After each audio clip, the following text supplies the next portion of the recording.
un manuel très ancien et tristement célèbre, entièrement voué à une sinistre cause: poursuivre en justice, torturer et tuer les sorcières. Vous vous procurez ce marteau et vous l'utilisez pour les écraser. En arrière-plan de ce livre, qui durant 2 siècles va participer au règne de la terreur, se cachent des histoires de folie, de contrefaçon et de scandales. Mais comment a-t-il pu faire autorité pendant si longtemps? De quelle force tirait-il son pouvoir de persuasion? À partir du moment où l'idée d'une vaste conspiration des adorateurs du démon commence à faire son chemin, une peur panique des sorcières peut rapidement s'emparer de tout un village. Aujourd'hui, une équipe internationale de chercheurs révèle les étranges secrets et le charme fatal de la Bible du chasseur de sorcières.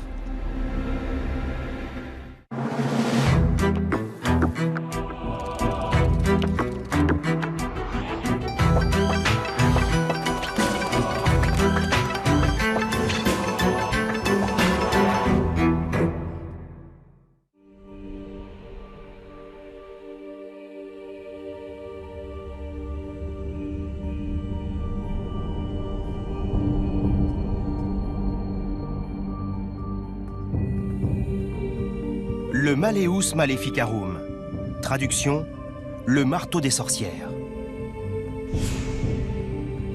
256 pages de texte dense en latin, rédigé en 1486. C'est à la fois un traité extrêmement détaillé et un manuel de procédure très complet, destiné à prouver que les sorcières existent bien et qu'elles doivent être mises à mort.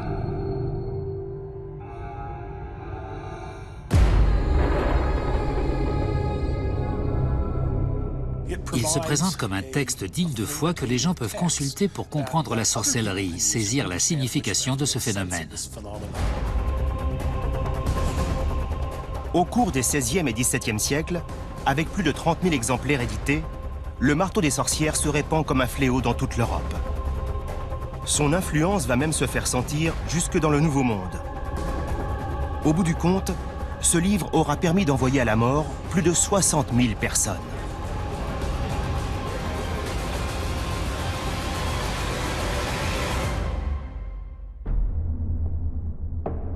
Mais comment cette Bible a-t-elle acquis une aussi sinistre réputation? Le marteau n'a pas inventé la chasse aux sorcières. En Europe, les premières grandes chasses aux sorcières datent de plus d'un siècle avant sa publication.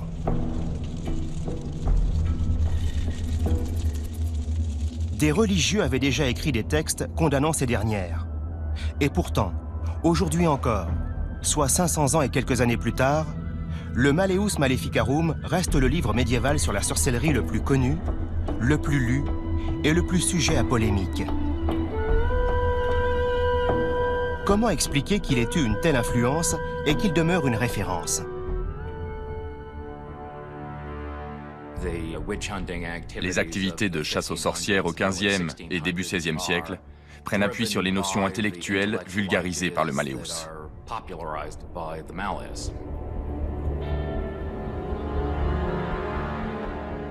Le Malleus Maleficarum a été réédité plusieurs fois et il a été lu par beaucoup de gens. Un grand nombre d'entre eux avaient vraisemblablement déjà entendu parler de sorcellerie, mais ils avaient quelques doutes à ce sujet. Et voilà que la sorcellerie devenait un fait établi. Une équipe d'experts du monde entier, traducteurs et spécialistes de l'époque médiévale, se penchent aujourd'hui sur la question. Ils examinent les éditions originales et les copies détaillées sur 2 continents, découvrent des documents rares et rassemblent les indices pour tenter de répondre à cette question. Pourquoi le marteau des sorcières a-t-il exercé une telle influence? Le premier indice remonte à plus de 500 ans. Il se rapporte à l'une des plus célèbres chasses aux sorcières de l'histoire et à un homme que l'on dit anormal, voire fou.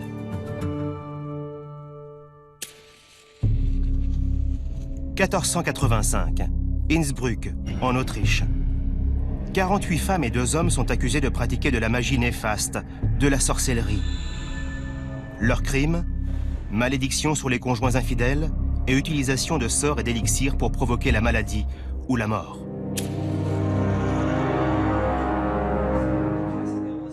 Une femme en particulier est au centre des accusations.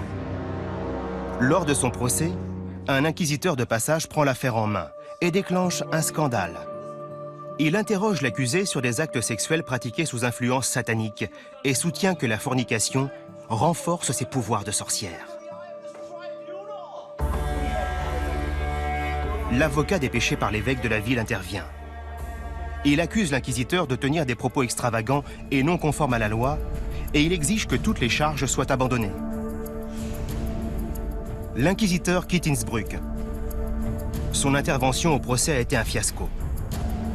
Cet homme, c'est Heinrich Kramer, nom latin Institoris, célèbre inquisiteur et futur auteur du marteau des sorcières.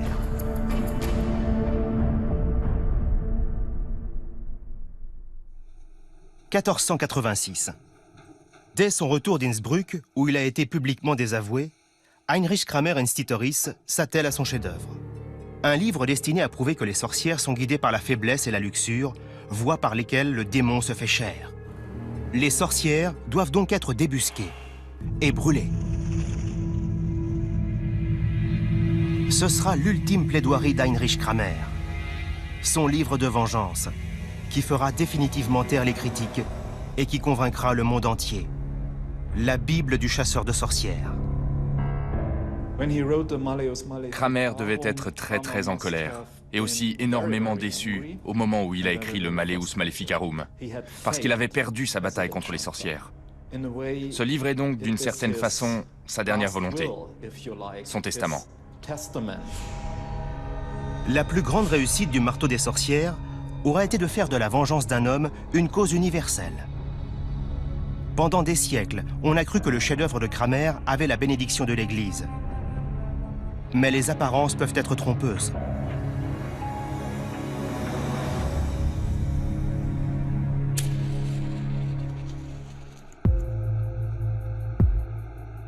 Novembre 2009, Berlin. À environ 600 km de l'endroit où est né le marteau des sorcières, se trouve le musée de l'histoire allemande. Les professeurs Johannes Dillinger et André Schnitter espèrent y trouver des indices pouvant expliquer l'extraordinaire succès du livre.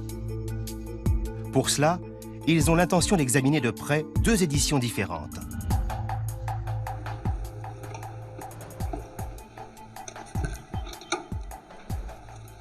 Cet exemplaire du marteau des sorcières, que l'on ne peut consulter que sur autorisation spéciale, date de plus de 500 ans.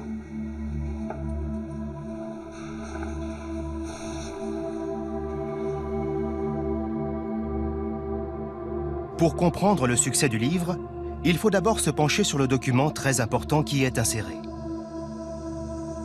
Pour certains, ce dernier constituait la marque du plus grand soutien que le marteau ait jamais reçu, celui de l'Église. C'est ce que l'on appelle une bulle pontificale. Similaire à une proclamation royale, la bulle pontificale est une lettre patentée du pape formulant une doctrine officielle de l'Église.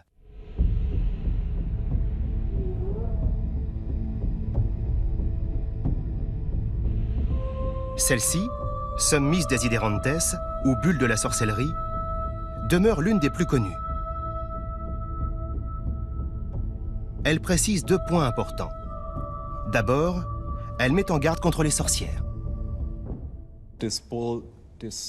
Cette bulle décrit ce qu'est en réalité la sorcellerie, ce que font les sorcières, la façon dont elles déclenchent par magie des tempêtes de grêle et des orages, rendent la population et le bétail stériles, tuent ou mutilent. En second lieu, elle autorise officiellement Heinrich Kramer à les pourchasser. On imagine mal aujourd'hui l'impact qu'aurait pareil décret pontifical, persuadant les lecteurs que les sorcières existent bel et bien et que le marteau a la bénédiction de la plus haute autorité religieuse.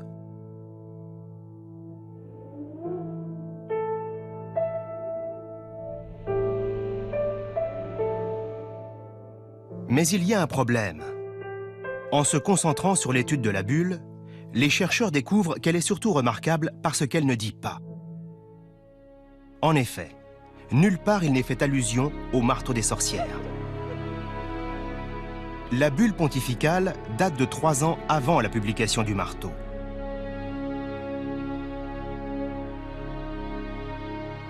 Comment se fait-il alors qu'on la retrouve dans presque toutes les éditions?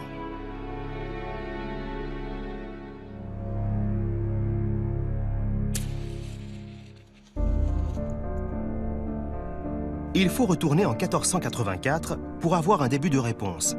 Selon certains historiens, Heinrich Kramer s'apprête alors à partir pour Rome, déçu de ne pas avoir reçu le soutien des autorités.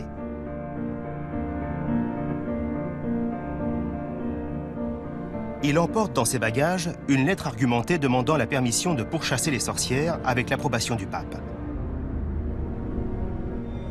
Kramer détient également une certaine somme d'argent, non révélée, destinée à mieux convaincre le Vatican.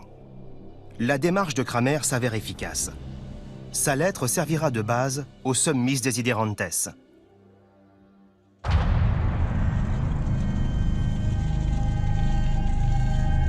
La bulle pontificale ne dit absolument rien sur le marteau des sorcières. Mais Kramer savait très bien ce qui se passerait s'il la mettait en bonne place.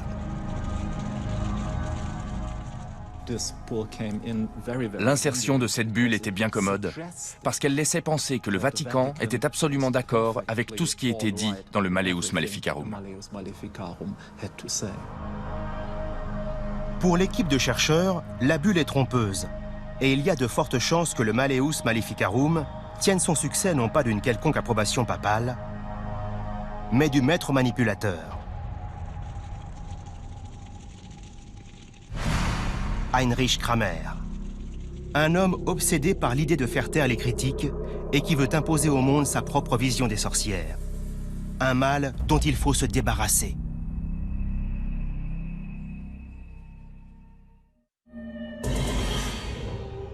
Le Malleus Maleficarum, la Bible du chasseur de sorcières, est en bonne voie. 1485-1486, région du Tyrol, près de l'Autriche. Le marteau des sorcières d'Heinrich Kramer prend forme. Son auteur tient à mettre au point une véritable encyclopédie de la chasse aux sorcières. Kramer s'empare littéralement de tout ce qui peut étayer son propos, à savoir que les sorcières existent bel et bien et qu'elles sont vraiment très dangereuses. Le marteau décrit en détail les dangers de la sorcellerie.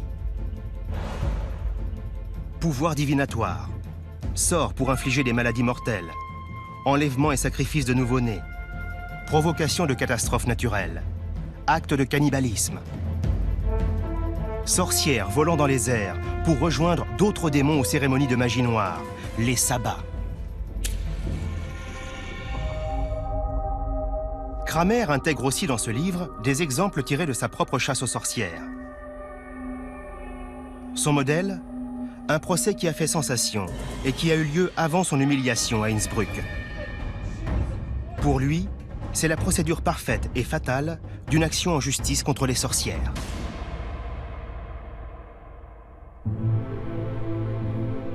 « 1484, Ravensbourg, Allemagne. Une averse de grêle a ravagé la région. Raison invoquée, la sorcellerie. Au tribunal, 8 femmes sont confrontées à une délégation de représentants officiels du district et à Heinrich Kramer. Tout près se trouve l'instrument de torture préféré de l'inquisiteur, l'estrapade. Ce supplice consistait à attacher le poignet de la victime à une corde, la hisser au sommet d'un poteau avec une poulie, puis la relâcher brutalement jusqu'à ce qu'elle se démette l'épaule. À en croire le récit qui en est fait, 2 femmes finissent par avouer des actes de magie diabolique ayant provoqué des tempêtes meurtrières. Heinrich Kramer ordonne qu'elles soient brûlées vives.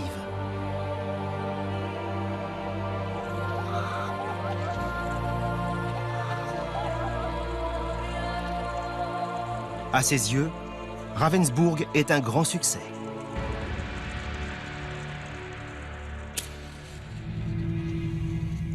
Deux ans plus tard, dans son chef-d'œuvre, il relate le procès comme lui seul peut le faire. Un récit détaillé fait par le bourreau en personne. Dans la ville de Ravensbourg, 2 femmes ont été réduites en cendres. Elles ont été livrées aux griffes du diable. Kramer a malgré tout quelques craintes concernant la vente de son livre. Il pense que ces seules références risquent de ne pas suffire.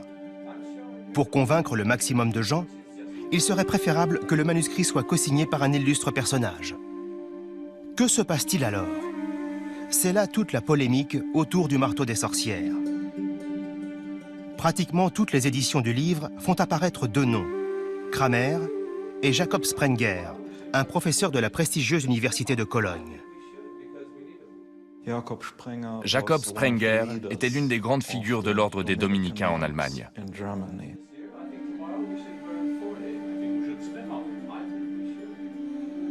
Certains experts pensent que Sprenger s'est contenté d'écrire la préface du marteau. D'autres pensent que ce brillant érudit a joué le rôle de conseiller littéraire. Et d'aucuns, enfin, sont convaincus que Sprenger n'a absolument rien à voir avec le livre et que Kramer a tout simplement rajouté son nom. Ce qui est sûr, c'est que Sprenger était bien plus connu que Kramer. C'est justement pour cela que Kramer a mis son nom sur le livre. Il y a un point sur lequel presque tous les chercheurs s'entendent, c'est de reconnaître Heinrich Kramer comme auteur principal. On retrouve dans le texte un ton enflammé, des formules à sensation, qui collent tout à fait à son personnage.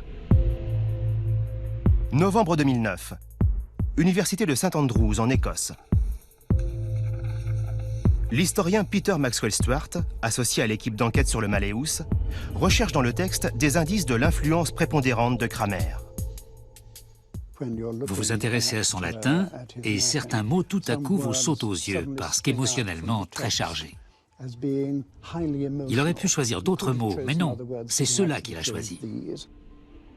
Le mot « spursitia » est un terme très fort, particulièrement péjoratif. On l'emploie pour désigner quelque chose d'à la fois sale et répugnant.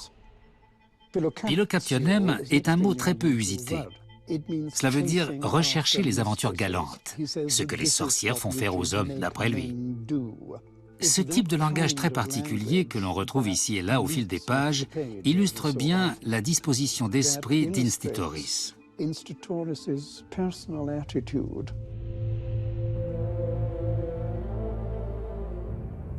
À la fin de l'année 1486, le marteau des sorcières est terminé. C'est un manuel de référence qui va bien plus loin que tout ce qui a été écrit jusqu'alors en expliquant les dangers de la sorcellerie.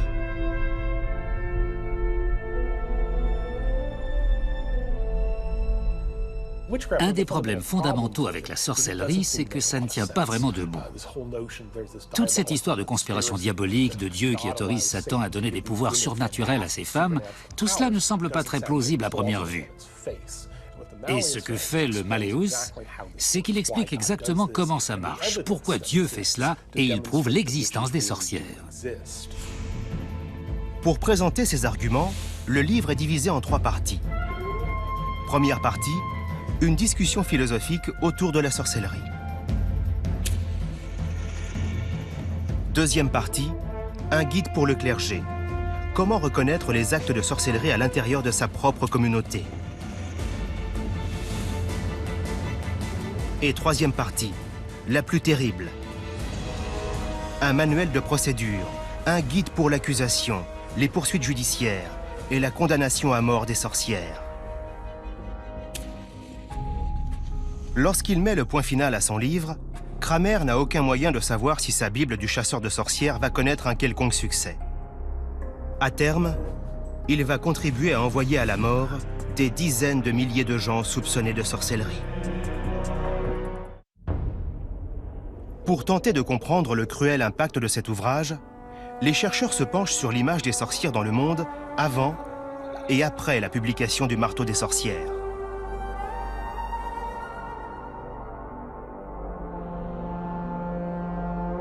On trouve quelques récits isolés de chasse aux sorcières dès la période dite de l'âge sombre. En Europe, la première grande vague se situe au milieu du XIIIe siècle, soit 100 ans avant le marteau.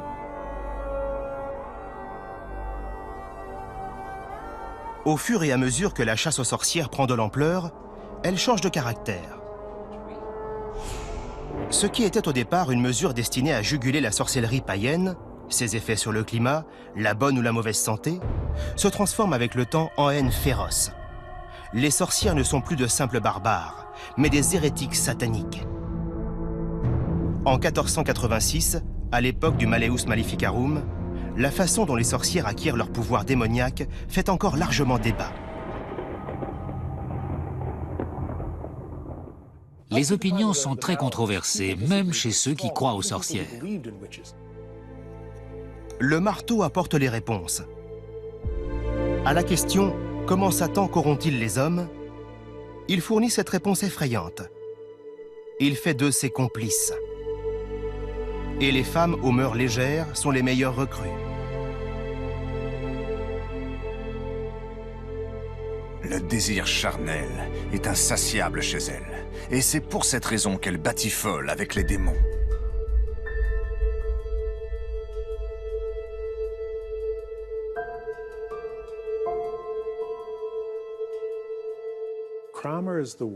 Kramer est celui qui apporte la preuve systématique que ces complices du diable sont presque toujours des femmes. Le titre même du livre, Malleus Maleficarum, identifie les responsables de sorcellerie comme étant des femmes.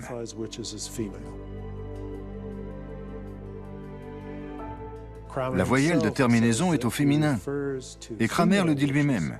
Il parle des sorcières en particulier, et non pas de la sorcellerie en général. À la question « Pourquoi doit-on avoir peur des sorcières et les exterminer ?», la réponse est encore plus effrayante. Les sorcières sont un signe de l'Apocalypse. Avant le jour du jugement, elles seront toutes jetées en enfer de la même manière. Institoris établit une liaison étroite entre ce mal, ce culte du diable, et la peur apocalyptique de la fin du monde.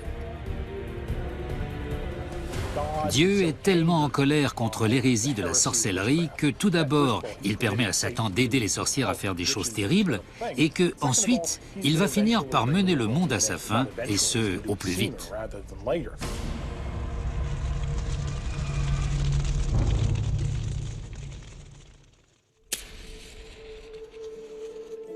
Région du Tyrol, décembre 1486. Le chef-d'œuvre d'Heinrich Kramer est presque prêt à être publié.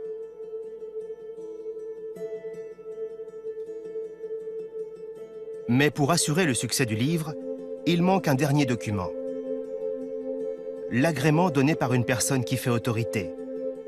Ce qu'on appelle une approbation. Sans elle, l'œuvre de Kramer risque d'être vouée à l'échec. Tout ce qu'il affirme dans ce texte est-il conforme à l'orthodoxie catholique? Rien n'est moins sûr. Prétendre que la sorcellerie est la plus grande hérésie qui soit, cela paraît plutôt bizarre en fait. Il se peut très bien donc qu'il ait pensé que certaines choses qu'il assénait comme des vérités manquaient un peu de consistance, et c'est pour cela qu'il voulait avoir l'aval de la faculté. Heinrich Kramer souhaite une approbation de l'une des plus grandes écoles religieuses de son époque, l'Université de Cologne. Et il se trouve que Jacob Sprenger, le co-auteur supposé, en est l'un des professeurs les plus respectés. Les spécialistes du Malleus ne sont pas d'accord sur ce qui s'est passé ensuite. Certains disent que Sprenger et Kramer se sont adressés à l'université pour obtenir une lettre d'approbation, que grâce à son statut, Sprenger réussit à persuader ses pairs et que finalement, plusieurs personnalités signent le document. Mais d'autres pensent que Kramer a fait seul la démarche. Malheureusement, il s'est montré trop impatient, trop insistant, et n'a pas obtenu ce qu'il voulait. Il a donc fait de fausses signatures qu'il a ensuite données à imprimer. Kramer aurait-il été capable d'une telle flagrante supercherie?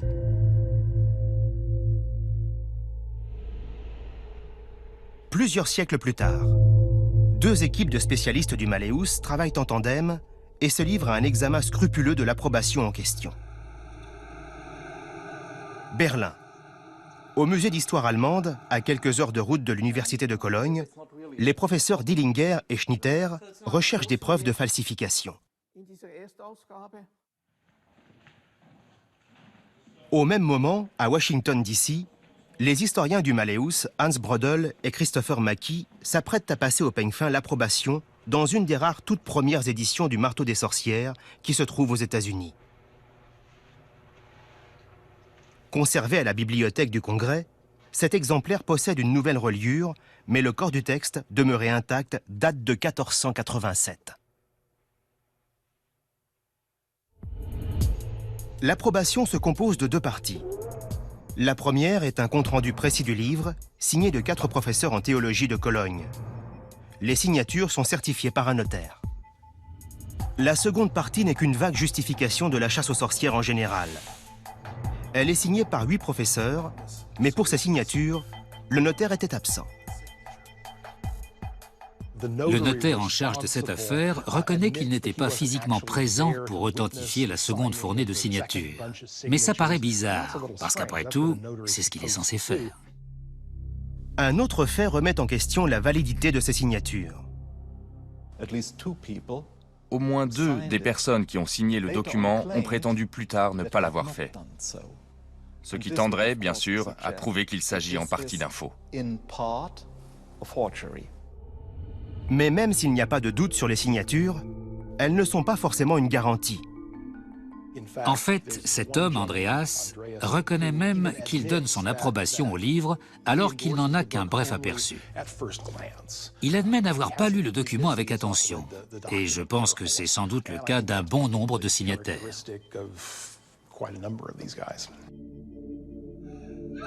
Les conséquences de tout cela sont inquiétantes. Le seul expert en théologie qui précise qu'il a lu attentivement le livre est un grand professeur de Cologne. Et cela l'a laissé plutôt sceptique. Il dit que c'est un livre qu'il ne faudrait pas donner à lire à n'importe qui, que c'est un livre pour des spécialistes, et que donc, il considère ce livre pour le moins problématique, voire même dangereux. L'approbation est incluse dans presque toutes les éditions du Malleus Maleficarum. Et ceux qui l'ont lu n'avaient aucune raison de remettre en cause cet important soutien de grand nom de l'Université de Cologne. L'approbation aide donc à faire du Marteau des sorcières un phénomène.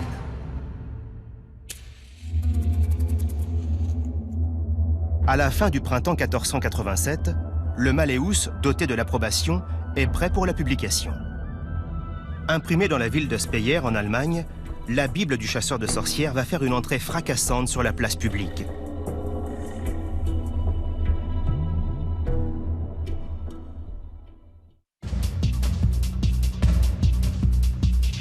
Ce livre, tristement célèbre sur la sorcellerie, aurait pu rapidement sombrer dans l'oubli.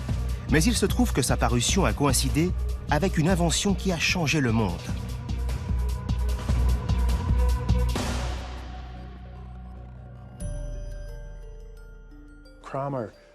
L'influence de Cramer tient d'une part au fait qu'il était méthodique et d'autre part au fait qu'il a su profiter de la technologie de l'imprimerie.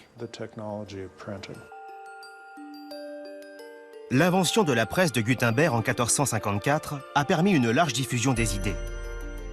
Pour la première fois dans l'histoire, toute personne qui en avait les moyens pouvait écrire, imprimer, vendre, distribuer un livre et donc avoir une emprise sur l'opinion publique à grande échelle.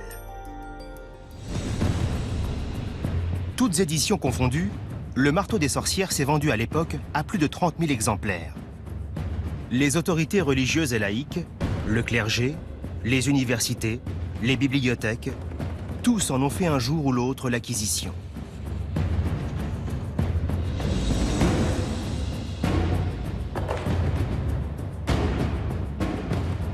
Le livre de Cramer touche le public à l'aube du XVIe siècle.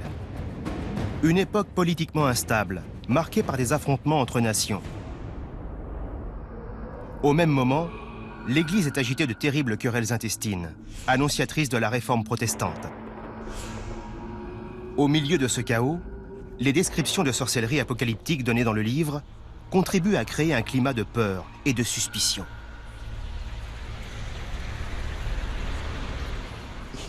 Kramer, comme beaucoup de gens à l'époque, était convaincu qu'il y avait de plus en plus de sorcières, que l'influence de Satan se faisait de plus en plus sentir, et que si personne ne faisait rien, c'est toute l'Europe qui se retrouverait bientôt sous son emprise.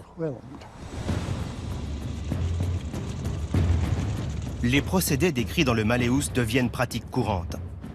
Avis apposés sur les portes de la ville, incitant la population à livrer des noms. Interrogatoires musclés. Différentes façons d'utiliser la torture. Moment propice à la sentence de mort. Cependant, dès la parution du livre, des voix s'élèvent contre les idées qu'il défend. Et au fil du temps, les objections se font de plus en plus fortes. Presque tout de suite, il y a eu des gens qui se sont levés pour dire haut et fort que tout cela n'avait aucun sens. Mais cela ne suffit pas. La chasse aux sorcières continue dans tout le nord de l'Europe, causant des ravages en Suisse, en France, en Allemagne et même au-delà.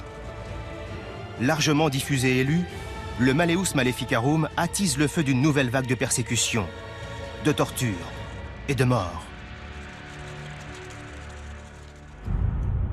1563. Wiesensteig, en Allemagne. Moins de 100 ans se sont écoulés depuis l'un des plus célèbres procès du marteau des sorcières. Ravensbourg et sa tempête de grêle d'origine soi-disant démoniaque. Autre ville, autre procès, même motif d'inculpation. Mais cette fois, c'est un gentilhomme qui accuse des femmes d'avoir invoqué le diable pour provoquer une tempête de grêle qui a détruit les récoltes. Initiée par le noble propriétaire terrien, l'affaire comporte deux éléments importants à l'origine de toute chasse aux sorcières. La panique d'une part, et le soutien d'un personnage puissant.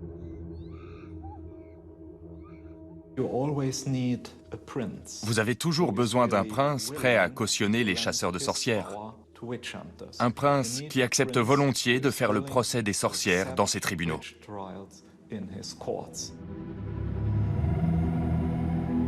De plus, dans les petites communautés, le fait de reprocher à des voisins des phénomènes inexpliqués est assez lourd de sens.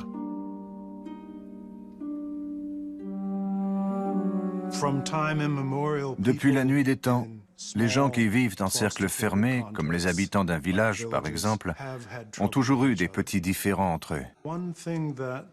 Et dans beaucoup de sociétés, cela a conduit à l'idée que certaines personnes avaient le pouvoir de nuire à d'autres.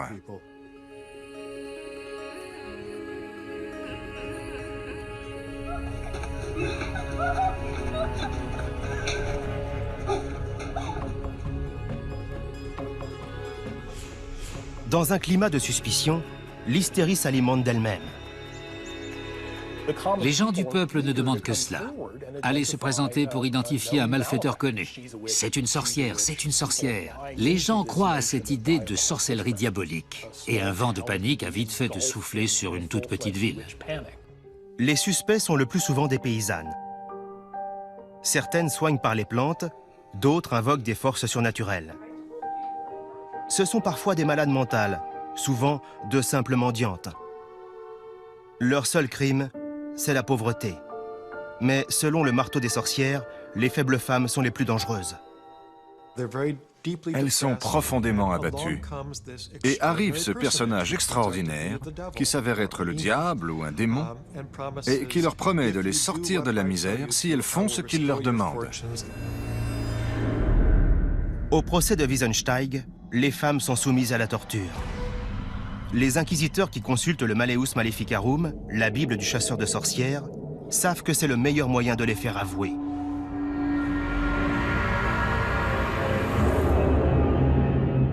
Si la personne ne confesse pas la vérité, un deuxième ou troisième jour d'interrogatoire sous la torture.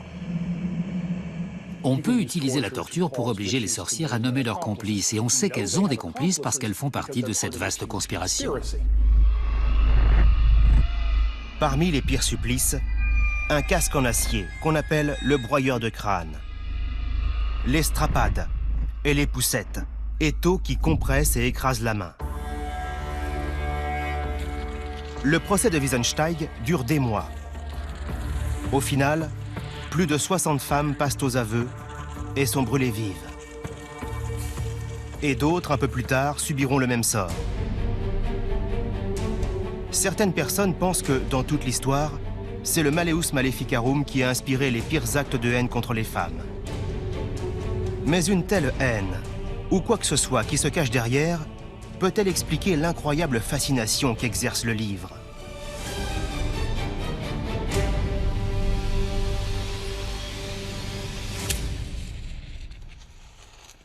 Novembre 2009. Peter Maxwell Stewart, qui enquête sur le Malleus, est persuadé que la haine n'est pas la vraie motivation de l'auteur. Il s'arrête sur quelque chose de plus significatif. La sexualité choquante du Malleus. Dans Le Marteau des sorcières, les femmes font bien plus que séduire et forniquer avec les démons. Au fil des pages, l'auteur ne cesse de répéter que leur sexualité débridée mène droit à Satan. Les sorcières couchaient sur le dos, nues au-dessus du nombril, les membres disposés de façon appropriée pour cet acte répugnant. Les femmes sont toutes tellement plus passionnées que les hommes, ce qui découle en partie de leur libido, qu'elles ne peuvent se contrôler. Et l'homme n'étant pas à la hauteur de la tâche, elle se retrouve sous l'emprise de Satan. Cela explique en tout cas pourquoi l'accent est autant mis sur la sexualité dans le Malleus. Cette mise en accusation du comportement sexuel des femmes permet de justifier de nouvelles vagues de persécution. Institoris dit clairement dans le Malleus que nous vivons une époque où ce sont les femmes qui mènent la danse, où leur désir et leur instinct charnel engendrent partout une terrible perversion. Et je pense qu'Institoris imagine cette domination des femmes comme une perspective terrifiante, quelque chose qu'il faut absolument stopper net. Le contenu très cru du texte pourrait-il expliquer le succès du livre à travers les siècles?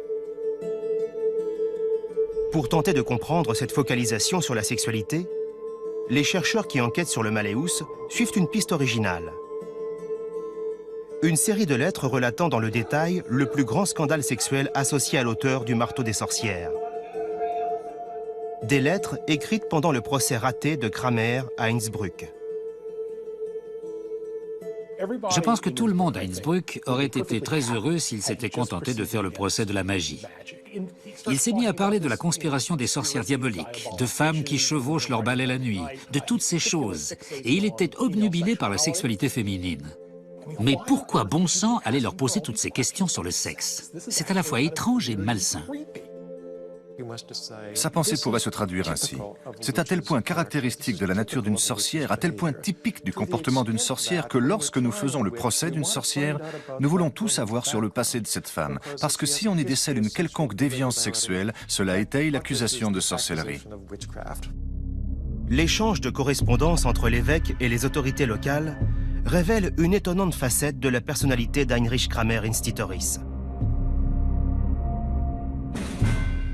Institoris se conduisait de façon très troublante au tribunal. Il faisait peu de cas de la procédure. Il persécutait l'accusé. Son comportement après le procès est encore plus troublant.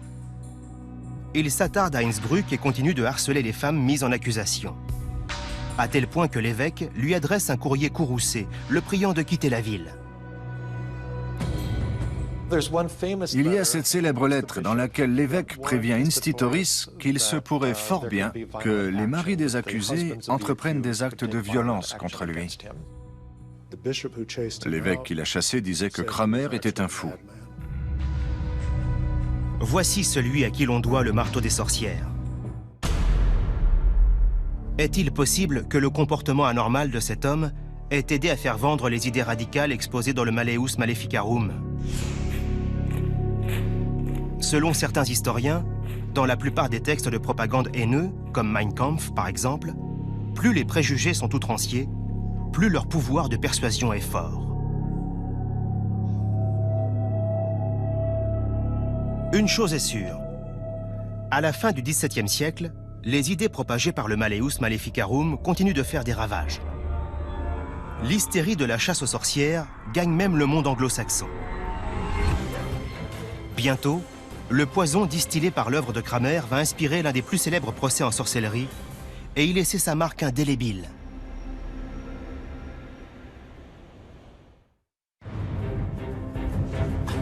« 1692.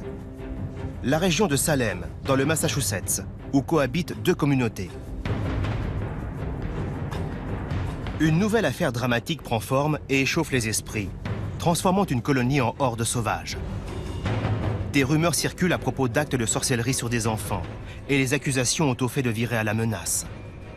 Si vos chèvres meurent, que vos enfants tombent malades et que vous pouvez associer ces gros problèmes à des menaces de gens désagréables, vous avez tous les ingrédients pour soupçonner un cas de sorcellerie. D'éminents citoyens osent l'impensable, exprimer des doutes. Ils remettent en cause la validité des charges qui pèsent sur les accusés et déplorent la chasse aux sorcières. Résultat, ils sont eux aussi accusés. Toute personne qui exprime des doutes ou défend leur honneur est suspectée. Imaginez que vous viviez dans une ville aujourd'hui dans laquelle vous savez qu'il y a une secrète conspiration diabolique et que des gens le nient allègrement en disant « mais non, ce n'est pas vrai ». Cela paraîtrait plus que stupide, ce serait carrément monstrueux.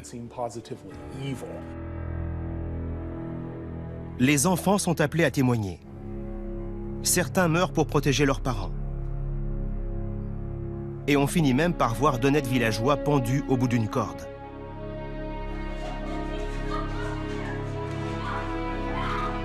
En moins d'un an, les représentants de la ville arrêtent 150 personnes, dont 29 sont reconnus coupables et 19 condamnés à mort. On a mis en avant plusieurs théories pour expliquer cette soudaine hystérie, un peu tout et n'importe quoi. Maladie provoquée par l'ergot de seigle, qui contient une substance hallucinogène. Répression culturelle. Histoire de zombies.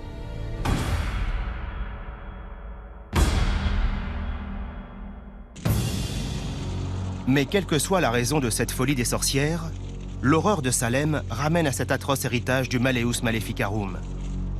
L'idée toute simple, martelée dans le livre, que le scepticisme est une hérésie. Autrement dit, en remettant en doute l'existence des sorcières, le sceptique se fait de lui-même complice du crime.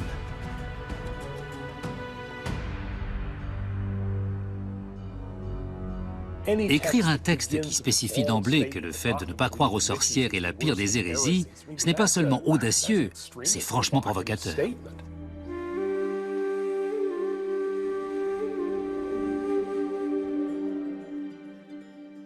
Ce raisonnement est la clé de voûte de la psychologie des chasseurs de sorcières. Dans ces circonstances, quand les gens sont contraints de dénoncer leurs complices au tribunal, même ceux qui n'ont rien à voir avec la pratique de la sorcellerie, parfois même des femmes de notables ou bien des villageois respectés, peuvent être accusés d'avoir été présents à l'Assemblée, d'avoir prêté allégeance à Satan. C'est là quelque chose de très nouveau.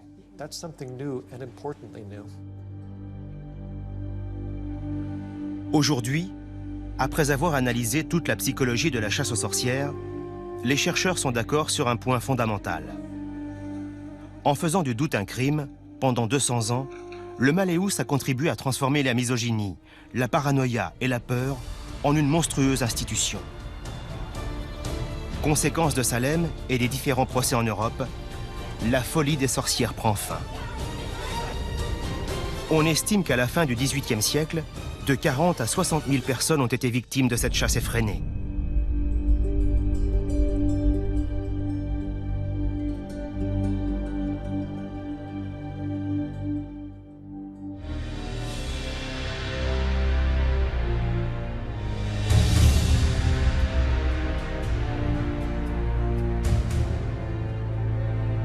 L'histoire sombre de la sorcellerie demeurera à jamais liée à ce nom, Heinrich Kramer Institoris.